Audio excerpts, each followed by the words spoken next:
You ask Tiger to solve. This deals with linear equations with one unknown. The final result is x equals 57. Let's solve it step by step. Simplify the expression. Move the negative sign from the denominator to the numerator. Expand the parentheses.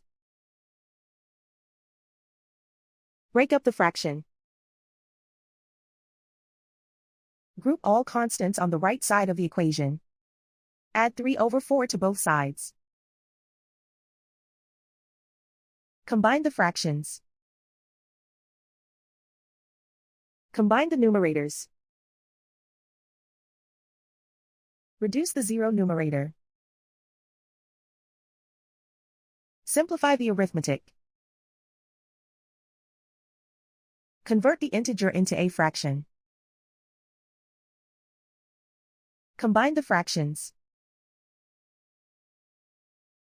Combine the numerators. Isolate the x. Multiply both sides by 4.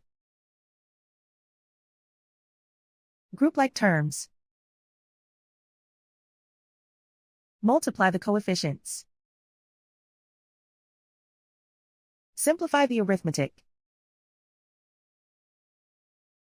Multiply the fractions. Simplify the arithmetic. Convert the x into a positive number.